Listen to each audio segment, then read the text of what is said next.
여러분 안녕하십니까? 정체브리핑의 이정윤입니다. 이 뜨거운 여름과 함께 새 시대가 열렸습니다. 정책브리핑에서는 민선 8기를 열어가는 우리 지역의 새로운 얼굴들을 만나보고 있습니다. 각 단체장들을 모시고 앞으로 펼쳐갈 4년의 약속을 점검해보려 하는데요. 오늘은 민선 8기 제9대 서구청장으로 임기를 시작한 강범석 서구청장과 함께합니다. 안녕하십니까? 네, 안녕하세요. 네, 청장님 취임을 먼저 진짜 진심으로 다시 한번 축하드리겠습니다. 감사합니다. 하고 싶은 말씀이 많으실 텐데 먼저 간단히 인사 부탁드리겠습니다. 네, 우리 존경하는 서구민 여러분 그리고 BTV를 시청하고 계신 시청자 여러분, 서구청장 강범석입니다. 이렇게 뵙게 돼서 반갑고 무엇보다도 이렇게 인사드릴 수 있는 기회, 다시 한번 구청장으로 구민 여러분들을 섬길 수 있는 기회를 주신 여러분들께 감사의 말씀 드리겠습니다. 최선을 다해서 노력하도록 하겠습니다. 네, 청장님 취임 첫날을 특별하게 보내셨다고 이야기를 들었습니다. 이 환경 정비를 하셨다고 이야기를 들었는데 특별한 이유가 있으셨을 것 같은데요. 특별하다기보다는 저는 이제 따로 별도로 취임식은 하지는 않았어요. 그래도 뭔가 저 스스로에게라도 좀 의미가 있어야 되겠다 싶어서 처음에는 이제 우리 환경미화원들과 함께 쓸고, 그다음에 낮에는 우리 관내에 있는 이제 복지시설을 가서 이제 설거지를 했습니다. 그러니까 쓸고 닦는다라는 거는 거리를 쓸고 그릇을 닦는다는 의미도 있지만 그게 마음을 쓸고 닦는다는 의미도 있거든요. 새로운 일을 시작함에 있어 국민들을 섬기는 일을 시작하기에 앞서 제 마음을 좀 쓸고 닦아서 정돈하고 새로운 마음가짐으로 시작하려는 그런 뜻이 좀 있었습니다. 왜냐하면 이제 정치인들은 정말 국민 알기를 정말 하늘처럼 정말 물 위에 떠 있는 배 같은 입장이라서 이제 자기가 떠 있는 물 같은 국민들을 잘 섬겨야 되기 때문에 그 시작에 대해서 저 나름대로 이제 그런 식의 생각을 가지고 했습니다. 네, 그러셨군요. 이 당선이 되셨던 순간에도 이 민심의 중요성을 강조하셨던 게 저도 기억이 나는데요. 그만큼 이제 민심이 중요하다 항상 강조를 하고 계시는데 민심을 이제 잘 들으려면 주민들과의 소통이 굉장히 중요하잖아요. 그렇습니다. 앞으로 주민들과의 소통 어떻게 해 나가실 계획이신지요? 예, 아까 먼저 말씀하신 그것도 보면 우리가 최근에 보면 아주 굉장히 다이나믹했잖아요. 16년도 대통령 탄핵부터 이번 지방선거까지 한 7년 사이에 6번의 선거가 있었는데 그 선거 앞 몇 년간의 선거 결과와 뒤의 선거 결과가 극단적으로 바뀌었거든요. 그게 무슨 얘기냐면 국민이 변덕스러운 게 아니에요. 그 국민의 심판을 받는 물 위에 떠 있는 배와 같은 정치인들의 잘못과 부족함 때문이죠. 그만큼 민심의 흐름을 정확하게 읽지를 못하고 자기 멋대로 하다 보면 꼭 그런 식의 결과를 낳는다는 점에서 정말 민심의 흐름을 잘 봐야 된다는 얘기고, 민심의 흐름을 우리가 어떻게 다 알겠습니까? 소통을 통해서 알아야 되는데 우리가 사실은 서구만 해도 인구가 58만이거든요. 그러면 이분들하고 다 만날 수도 없고, 하지만 중요한 분들은 꼭 만나야 되고, 동시에 그러면서 조심해야 될 게 나와 생각이 같은 사람, 나를 응원하고 지지하는 사람들만 만나면 정말 큰 문제가 생길 수 있습니다. 나하고 다른 의견을 가진 사람, 그리고 좀 다양한 의견을 가진 사람들을 만나야 되는 것. 그다음에 세 번째로는 정말 가장 중요한 게 소리 내지 않는 소리들이 있습니다. 그 소리 없는 외침이라고 할 수 있는, 예를 들어 우리가 사회적 약자들의 소리들, 이게 장애인일 수도 있고 저소득층이 될 수도 있고 아동들이 될 수도 있고, 자기 권리나 자기 주장을 자기 입으로 주장하지 못하는 사람들의 소리까지 들어야 그게 진정한 소통이고, 소통의 핵심은 옛날처럼 한번 얘기해 보거라, 내가 들어주겠다라는 식은 안 됩니다. 대등한 입장에서 그분들에게 정말 겸손하게 듣는다는 자세로 그렇게 4년을 열심히 보내보도록 하겠습니다. 네, 지금부터는 좀 정책 이야기를 하나씩 해보도록 하겠습니다. 이 서구는 계속 인구가 늘고 있는 상황인데요. 인구가 굉장히 인천에서도 가장 많은 도시인데 예전보다는 좋아졌다고 하지만 아직도 이제 서울로 나가거나 이럴 때는 불편한 점이 있거든요. 그렇습니다. 그래서 광역교통망 확충에 대한 주민들의 또 기대도 요구도 많은 상황입니다. 그렇습니다. 이 부분 어떻게 좀 해결을 하실 계획이신지요? 너무 오래된 문제여가지고 이제 어느 주민들의 경우는 이제 기대하기도 지쳤다라고 하는 말씀을 하시죠. 그게 무슨 얘기냐면 우리가 서구가 과거에 이제 그 가자동, 성남동 지역이 일종의 그 공단 배후 지역으로 생겼을 때는 그나마 그 경인 지하철 1호선으로 거의 유일하게 서울과 소통되는 건데, 이제 도시가 커지면서 청라국제도시나 검단 신도시가 생기면서 이제 서울이나 경기도로 나가야 되는 이제 교통망이 필요한데 그게 안 맞는 겁니다. 도시가 만들어지는 속도하고 교통망이 확충되는 속도가 이렇게 불일치가 되다 보니까 이미 검단 지역 같으면 서울 지하철 뭐 5호선이든 뭐든 이런 것들이 하겠다 하고 온 게 벌써 10년이 넘었어요.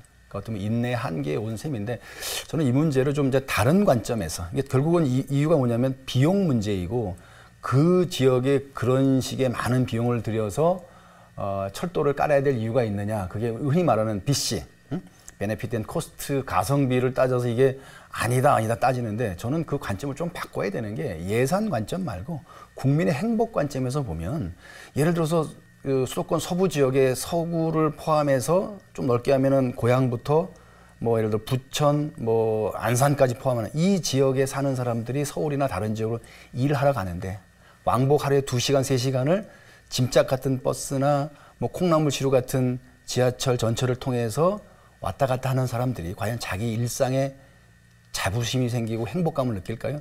그 사람이 대한민국 국민으로서 살아나가는데 긍지를 느낄까요? 저는 아니라고 봅니다. 그러면서 동시에 다른 지역은 좀 더 여기보다 나아 보이는데 하는 생각까지 가게 되면 국민의 일체감이나 화합면에서도 문제가 생길 수 있습니다. 결국은 이건 관점은 예산의 문제, 교통 인프라 하나를 더하고 덜하고의 문제가 아니라 국민의 삶의 질에 대해서 국가가 조금 더 관심을 갖는다는 차원에서 그런 그 뭐 BC 분석이나 예타 같은 그런 절차에서 보이지 않는 부분까지도 좀 봐주십사 하는 그리고 그런 거를 해달라는 의미에서 우리가 대통령을 뽑고 시장 도지사를 뽑고 구청장을 뽑는 거 아닙니까? 그게 필요 없으면 그냥 일반 행정직 공무원들이 그냥 그런 계산만 하면 돼요. 어찌 보면 그냥 요즘 말하는 AI가 계산 잘하면 나옵니다.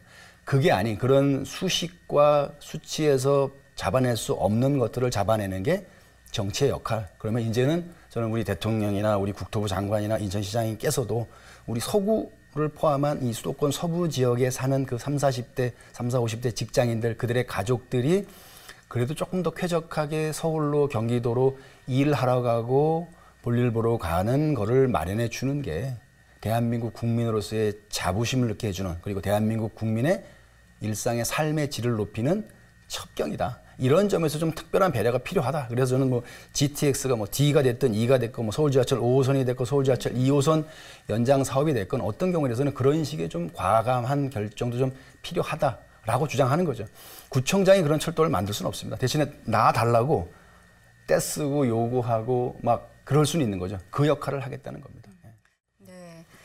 이 서구는 신도시뿐만 아니라 또 원도심이 또 많은 지역입니다. 이 신도시에 비해서 원도심이 더 열악한 상황이잖아요. 그렇습니다. 그렇기 때문에 원도심을 위한 또 교통망 확충 이런 계획들이 있으실까요? 저는 이제 그 서구만이 아니고 인천에서도 이제 그 과거의 인천, 원래 인천 문제가 이제 앞으로 중요한 화두라고 봅니다. 그러니까 미래의 인천의 문제는 원도심의 재생 문제라고 보는데 여러 가지 방식이 있습니다. 도시 재생 사업을 주장하시는 관점도 있고 전면적인 재개발을 주장하는 방법도 있는데 어느 한쪽으로 이렇게 일괄적으로 몰아가는 건 바람직하지 않습니다만은 이제 사실은 우리 서구만을 놓고 보면 서구의 가자동, 성남동 지역은 이미 도시가 만들어진 시기가 이미 한 반세기 전부터 시작이 됐습니다. 상당수의 건물들이 80년대 중후반에 지어진 다세대 연립이나 단독주택이 많은데요. 그 당시는 건축 기술이나 관계 법령이 좀 이렇게 완벽하지 않아서 현재 그 주택의 상태를 보면 뭐 지하실이 물이 차 있거나 어떤 뭐 주요 그 내력벽, 기둥 이런 것들의 좀 문제 취약성이 좀 보이기도 합니다. 이런 점에서는 약간의 보완으로 해결이 안 될 수 있기 때문에 조건과 상황이 맞는 곳은 좀 재개발, 재건축 방식의 리모델링이 필요한데 그거를 촉진할 수 있는 사실 기본 수단도 역시 교통입니다. 또 현실적으로는 철도라는 게 지하철이죠. 그래서 인천 지하철 3호선 문제가 적어도 인천시 관점에서는 좀 우선순위에 올라가야 되지 않겠냐. 서구나 동구나 중구나 뭐 미추홀구를 이렇게 관통하는 게 순환선이죠. 그게 좀 되면 그게 아마 그 우리 원도심 지역의 도시 재생, 도시 리모델링의 중요한 그 기반 내지는 촉진제가 될 거라고 생각합니다. 뭐 물론 경인고속도로 일반화 사업을 통한 이 축선을 만드는 것도 아울러 중요하지요. 예. 네. 서구의 또 가장 큰 현안이죠. 이 수도권 매립지 문제를 빼놓을 수 없을 것 같습니다. 어디를 가시든지 이 질문 많이 받으실 것 같은데 그래도 중요한 문제니까 다시 한번 질문 드리도록 하겠습니다. 이 매립지 문제 좀 어떻게 해결해 나가실 계획이신지요?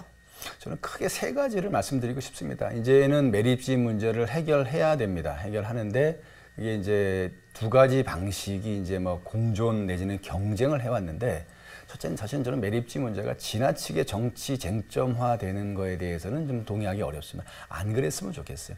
여야가 머리를 맞대고 어떤 타협점을 찾아내도 해결이 되기가 쉽지 않은데 서로 간에 이게 정치적인 공방의 소재가 돼서는 아마 그 합의된 안, 인천시 합의된 안 나오기도 어렵고, 그래서 지나친 정치 쟁점화에 대해서는 좀 우리가 신중하게 생각할 필요가 있겠다는 생각이 있고, 두 번째는 그런 점에서 뭐 오해 소지가 있을 수 있겠습니다만은 저는 사자 합의를 통한 대체 매립지 확보를 통해서 궁극적으로 매립지 문제를 해결하는 것이 바람직하다고 봅니다. 인천시가 나머지 서울시나 경기도 환경부를 이끌어가면서 우리의 주장대로 그 세 주체를 끌어올 수 있다면 우리가 주도해서 뭔가 우리의 뭐 매립지를 만들고 뭐 그거를 폐쇄하고 가능하겠지만 현실적인 법적 현실적 제약 요건들 때문에 인천시가 이 문제를 나머지 세 주체들과 월등한 위치에서 주도하기는 어렵거든요. 그러면 합의를 해야 되는 문제고, 제가 직간접적으로 확인한 바로도 서울시나 경기도에서도 수도권 매립지 문제에 대해서 굉장히 고민을 하고 있고, 본질적으로는 본인들의 쓰레기 처리 문제에 관한 거죠. 그거에 관해서 이제 기술의 발달 문제, 여러 가지 의견이 모아지는 과정에서 또 다른 합의가 나올 수도 있기 때문에 저는 그 이 사자 간의 그 대립과 갈등을 넘어선 좀 합의를 통한 대체 매립지를 찾아서 궁극적으로 해결하는 게 바람직하다라고 보고, 그 전 단계로 사실 우리가 매립 정책에 관해서는 이제 국가 정책이고 국가 권한이기 때문에 우리가 할 수는 없지만 매립 과정에서는 그래도 인천시나 인천 시민의 의사가 좀 반영될 필요가 있겠다. 그런 점에서 현재 환경부 관할로 되어 있는 수도권 매립지 공사의 관할권이 인천시로 오는 것에 대해서는 저는 적극적으로 찬성입니다. 물론 일부 뭐 이견이 있죠. 하지만 이게 처음에 주장됐던 것처럼 뭐 매립지 공사가 뭐 적자 기업도 아니고, 그리고 뭐 이게 인천시로 왔을 때 그 종사자들의 무슨 뭐 처우나 뭐 저 신분 보장 문제가 뭐 흔들리는 것도 아니고, 그런 사소한 것보다는 어찌됐건 인천에 위치하고 있는, 서구에 위치하고 있는 쓰레기 매립지에 관해서 적어도 매립 과정에서의 의사결정에 인천시와 인천시민, 서구 주민들의 의사가 주체적으로 반영될 수 있는 보장 장치가 되어야지 그 다음 단계의 사자 합의도 가능한 거 아닌가, 저 개인적으로 그런 확신을 가지고 있습니다. 네. 매립지 현안에 대해서 이야기해 주셨는데, 이 서구에는 매립지뿐만 아니라 환경도 유해 시설이 많이 있잖아요. 이 때문에 주민들이 뭐 소음이나 분진 이런 피해를 호소하고 계십니다. 이거에 대한 대책도 있으실까요? 뭐 지속적인 대책이라고 말씀을 드려야죠. 아까 말씀드린 대로 서구는 한 반세기 전에 이제 국가 산단부터 시작해서 주한공단, 부평공단의 배후 역할로 이제 도시가 커온 측면이 있거든요. 거기에 더해서 서구에 연결된 국가 지방 산단이 합치면 한 6개쯤 됩니다. 그리고 그 산단에 포함되지 않은 일반 공업지역 내의 공장을 포함하면 단위 사업장 수로 보면 한 6, 7만 개에 해당할 수도 있어요. 거기서 나오는 사실은 여러 가지 그 오염물질, 공해 유발 물질들에 대해서 단기간에 한 번의 정치로 다 해결할 수는 없습니다. 실제로 우리 서구 지역의 그 대기질을 조사해 보면은 서구 지역에 많은 그 공장 제조업 시설과 관련된 것들이 많습니다. 예를 들어 뭐 목재 가공업이나 뭐 PCB 회로 기판, 폐수 처리, 원유 정유 관련된 이런 시설에서 관련된 것들이 많이 나오는데, 그런 것들을 우리가 일시에 다 없애기는 어렵거든요. 그래서 일단 가능한 범위 내에서 빨리 예산을 투입해서 오염 저감 장치를 지원하든가, 그다음에 그 오염 물질을 배출할 수 있는 업체에 대해서는 지속적인 단속을 통해서 그 저감 노력을 하도록 하고, 저감 노력이 회사 자체의 노력으로 부족한 경우에는 시가 구가 지원해서 저감 장치를 확대하도록 하는, 그리고 공유 부지에 대해서는 우리가 지속적인 그 측정과 감시, 그다음에 어떤 상황이 발생됐을 때는 즉시 처리할 수 있는 문제, 대책을 세우는 게 필요하죠. 사실은 여러 가지 공해 유발 물질 중에 사실은 그 몇 년 전에 그 확인된 바로는 사실 가장 문제가 되는 게 이제 미세먼지 부분이거든요. 근데 그건 사실은 그 원인이 도로, 그다음에 인접한 북항을 포함한 항만, 그다음에 굉장히 많은 차량의 움직임, 이런 것들이 다 반영되는 건데, 그런 것들을 완벽하게 해결하려면은 뭐 좀 과장돼서 얘기하면 뭐 항구가 폐쇄가 되거나 공장이 다 없어지거나 차량이 통행이 안 되는 건데, 그럴 수는 없으니까 그게 유지되는 범위 내에서 그게 최소화할 수 있는 정확한 측정, 그다음에 정확한 원인 규명, 그다음에 원인자에 대한 그 사후 대책 요구, 감독, 그다음에 그게 부족할 때는 자치단체나 국가가 예산 지원을 통해서 저감할 수 있도록 지속적인 노력을 진행해 나간다면, 뭐 어제 문제 같은 게 오늘 당장 해결되기는 어렵지만 오늘, 내일, 모레를 가면서 점점 나아질 거라고 보고요. 실제로 제가 처음 구청장 취임했을 때, 그러니까 8년 전이죠. 그때 여러 가지 수치나 상황보다는 지금이 그래도 조금 나아지고 있다 이렇게 생각을 합니다. 네. 이 서구에는 또 아이를 둔 젊은 부부들이 굉장히 많이 거주를 하고 있습니다. 이 때문에 청자님께서도 1호 공약으로 아동 친화 도시를 말씀해 주시고 계시는데요. 예, 말씀 좀 해주시죠. 사실 뭐 아동 친화 도시는 제가 지난번 구청장 할 때 이제 유니세프 아동 친화 도시 인증을 받으면서 이제 처음 제기했던 문제고 뭐 지금 그걸 아동 친화 도시로 딱 국한시킨 그런데 저는 이렇게 봅니다. 그게 아동들이 살기 편한 도시가 모든 사람들이 살기 편한 도시다라고 설명을 드릴 수 있고요. 그거의 내용은 뭐냐? 그렇다고 해서 뭐 아이들만 우쭈쭈 이게 아닙니다. 이게 아니고 눈높이를 그러니까 아이들의 3, 4세 아이들의 키가 대개 70cm에서 1m 정도라고 보면은 그 아이들의 눈높이에서 문제가 없는 도시는 그 키가 170, 180, 190이 되는 사람이 사는데도 문제가 없다는 거죠. 그러니까 이 사회의 가장 약자라고 볼 수 있는 대상을 기준으로 행정 체계나 행정 시스템을 재정비하자는 의미죠. 그래서 이제 중간에 오해하시는 분도 있는데 아동 친화 도시 그러니까 아동만 생각한다. 그럼 어른들은 생각 안 하냐? 노인들은 어떡하고? 여성들은 어떡하고? 그게 아니에요. 아동들 기준에서 도시를 재편하고 도시를 재구성하고 행정체계를 재정비하면 그 도시 내에서는 누구든지 사는데 큰 문제가 없다.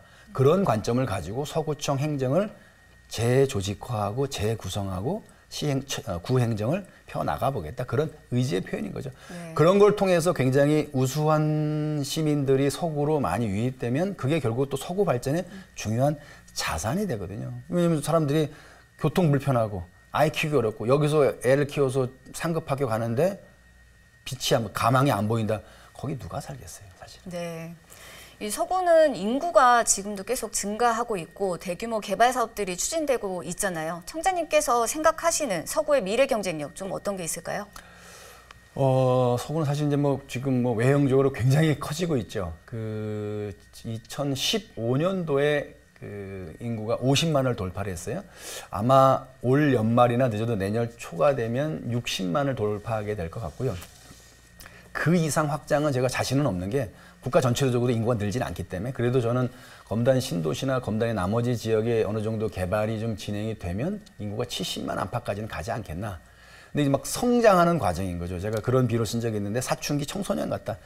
덩치는 굉장히 커졌어요. 하지만 그 외형에 걸맞는 내실, 예를 들어 체력이라든지 지력이라든지 판단력이라든지 이런 사회화라든지 이런 것들이 아직 덜 돼 있는 그런 과정이다. 그런 점에서 아까 말씀드린 대로 우리 이걸 단단하게 해서는 핵심으로서의 교통 문제를 얘기했고 그리고 이 주민들의 삶의 만족도를 위한 교통 문제와 더불어서 아이들 키우기 좋은 아동 친화 도시를 만들어 가겠다는 그런 컨셉도 나온 거고요. 그리고 이제 미래를 위해서 우리 원도심 지역을 어떻게 개발할 거냐, 어떻게 원도심 지역에 사는 주민들의 주거 수준이나 삶의 질을 높일 거냐에 대한 고민을 해야 된다고 보는 거죠. 거기 더해서 이제 우리가 서구가 잠만 자고 하는 배드타운이 돼서는 안 되니까 좀 뭔가 이제 여기서 발전을 위한 뭔가 모멘텀, 동력이 필요한데 물론 인천시에서는 예를 들어서 송도 지역을 바이오 특화 지역으로 그다음에 청라를 포함한 서구 지역을 이제 수소 특화 지역으로 하는 이제 제조업에 대한 이제 그 르네상스랄까 재발견 재추진 문제가 나오는데 저는 거기 더해서 이제는 우리가 이제 무형의 자산의 거점으로서의 청라도 한번 만들어 볼 수 있겠다. 사람이 모이는 곳으로. 그러니까 과거에 같으면 우리가 자기들의 과시수단으로서의 이제 유형의 랜드마크들이 있었어요. 피라미드, 만리장성, 가깝게는 파리 에펠탑이나 뉴욕의 엠파이어 스테이트 빌딩 같은. 근데 그런 것들이 그 도시를 상징하고 도시의 브랜드 가치를 높여주기도 하고 또 동시에 사람들을 모이게 만드는 이제 산업적 효과도 있는 거죠. 근데 그걸 우리가 유형의 것을 이미 갖고 있는 다른 선진국들과 경쟁했을 때 과연 우리가 그걸 넘어서는 게 가능하겠냐. 2등, 3등은 사실은 1등에 비해서는 차이가 많이 나거든요. 대신 우리가 좀 잘할 수 있는 게 무형의 가치들, 무형의 컨텐츠들. 오늘도 오다 보니까 미국 드라마 부문의 에미상 후보로 최다 노미네이트 된 게 우리 오징어 게임이더라고요. 대한민국은 오징어 게임을 만든 나라이고요. BTS를 탄생시킨 나라입니다. 이거를 우리 인천과 서구를 이렇게 결합시키게 먹겠나 이런 고민을 전 했던 거죠. 근데 마침 우리가 이제 당장 진행이 안 돼서 우리 청라 주민들의 좀 불만이 좀 있긴 합니다만은 돔구장을 갖춘 스타필드가 이제 곧 제가 보기에 곧 착공이 됩니다. 이거는 이제 스타필드하고 의료복합단지에 인접한 이제 서울 지하철 7호선 연장 사업 역사 신설 문제 역사 신설에 따른 비용 분담 문제에 대한 최종 합의가 안 이루어졌는데 제가 알기로는 유정복 시장님도 어떤 의지를 갖고 계시기 때문에 역사도 신설될 거고 그거에 맞춰서 설계 변경을 통해서 아마 시작될 텐데 여기를 중요한 공연장으로 만들고 그 인접한 데에 다시 재추진될 뭐 영상 제작 단지라든지 뭐 제가 공약한 바는 무슨 뭐 K-팝 아카데미든 어떤 그 대중문화에 관한 어떤 교육 내지는 연수 시설을 보강한다면 청라가 서구가 그런 제2의 오징어 게임, 제2의 BTS를 만들어내고 여기서 뭔가를 창조해내고 여기서 공연을 하는 그런 거점으로서 뜰 수도 있겠다. 그러면은 나중 가면은 청라, 서구, 인천 그러면은 아 BTS 공연했던 곳, 뭐가 만들어졌던 곳 이렇게 기억된다면 그게 저는 에펠탑보다 못할 건 뭐 있겠느냐. 그런 이제 비전을 가지고 그런 꿈을 가지고 한번 만들어 보겠다. 그 밑그림을 제가 있는 동안 한번 조금이라도 한번 만들어 보고 싶은 게 제 꿈이다. 이런 얘기입니다. 네. 앞으로의 구정 계획에 대해서 자세하게 이야기 들어봤는데요. 마지막으로 주민들에게 하고 싶은 말씀 있으시면 해주시죠. 이게 사실은 뭐 구청장이 뭘 하겠다고 얘기하는 건 한계가 있습니다. 이제 뭐 정치인들은 이제 자기가 다 할 것처럼 얘기하지만 한계가 있습니다. 아까 말한 교통 문제도 여러 가지 그 인프라 관련된 거는 그 중앙정부나 그 인천시의 주도이거나 힘이 없죠. 지원이 없으면 안 되는 것들이 많고. 하지만 더 중요한 건 시민들의 참여와 관심입니다. 제가 말씀드린 소통은 이 57만 인구가 갖고 있는 다양한 의견과 아이디어가 결집되고 융합될 때 남들이 따라오지 못하는 그 탁월한 정책과 그 아이디어로 저는 승화된다고 봅니다. 10만짜리 도시에서 나올 수 있는 다양성과 창조력이 50만 도시에 비해서 5분의 1이 아니랍니다. 17분의 1이라는 제가 어떤 자료를 본 적이 있는데 인구가 10만짜리 도시에서 나올 수 있는 것보다는 50만짜리 도시에서 나올 수 있는 창조력과 다양성의 배수가 17배 차이라는 거예요. 58만, 60만의 도시입니다. 60만의 도시는 뭐 죄송합니다만 10만, 20만짜리 도시보다는 더 낮고 더 다양하고 더 창조적인 도시로 만들 수 있는 아이디어가 나온다고 봅니다. 그 점에 대해서 우리 주민 여러분들이, 시민 여러분들이 참여해 주시고 의견을 나눠주시고 저와 소통해 주시면 고맙겠다는 말씀. 더 중요한 거는 민주주의에 대한 유일한 대가는 감시입니다. 저를 포함한 정치인들이 일 잘하는지를 선거 때만 보지 마시고 꾸준히 4년 내내 감시해 주시고 격려해 주시고 또 독려해 주시면 좋을 것 같습니다. 고맙습니다. 네, 서구는 인천에서 인구가 증가하고 있는 도시죠. 머지않아 60만 명의 인구를 바라보고 있는 곳입니다. 말씀해 주신 대로 더 나은 서구, 더 편한 서구, 더 좋은 서구를 위해 제대로 또 확실히 뛰어주시기 바랍니다. 오늘 좋은 말씀 해주셔서 감사합니다. 강범석 서구청장과 함께했습니다. 지금까지 정책브리핑의 이정윤이었습니다. 감사합니다. 고맙습니다.